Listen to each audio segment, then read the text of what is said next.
And you saw the president's frustration with it by saying, why are we even talking about this? But I'm told that Bongino is seriously considering resigning. They're frustrated, not just in the Epstein situation, but he and Kash Patel, that they feel like they are, that Pam Bondi is quashing other efforts of theirs, and they have not hidden their displeasure. The question is who's going to win in this? Well, I'm going to set the stakes for us, which is, while this is sort of all LOL drama, it also is an organization, the FBI, that you ideally want functioning and focused on its core mission and core values, not distracted by what's happening, Michael, in the fever swamps. And then there's the reality of what's happening in MAGA world, which is MAGA world is beginning to split apart. And I wonder who you think, Michael, becomes the standard bearer in a world where MAGA is not all on the same page. Wow, that I think remains to be seen, how that plays out. You got Steve Bannon, who still is at the periphery of a lot of this. You've got someone like a Stephen Miller, who's doing the policy stuff. So this hiccup stands out because it goes to the heart and the core of what Trump did for 4 years. Stoking conspiracies, revving that base up, filling them full of lies and BS and all kinds of other stuff. Now he's back in the chair.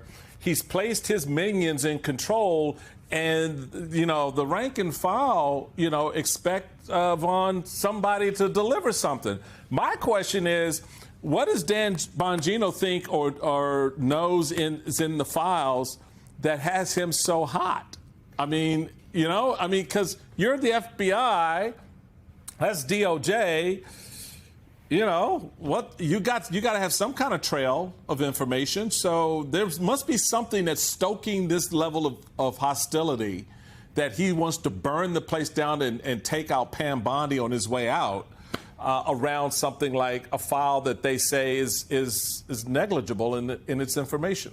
Right, and theoretically, he could leave and go back to his podcast. He could leave the FBI and maybe money's tight. And I think, though, as part of this is that, for the conspiracy theories around Jeffrey Epstein and its death, there is still a lot of redacted information. There are a lot of files that have not been fully revealed to the public. And now the Department of Justice has contended that is to protect the victims of Jeffrey Epstein and his associates. But this is where the idea that this administration said that they were going to come in and be transparent and reveal anything, but then in February, Pam Bondi just turns over binders that have essentially all the information that the public already had. Now it's calling into question, well, is there actually more? Because the folks that said they were going to reveal it all are suddenly not revealing it all. And this is where, frankly, right, us around the table, we don't know everything here at this point in time.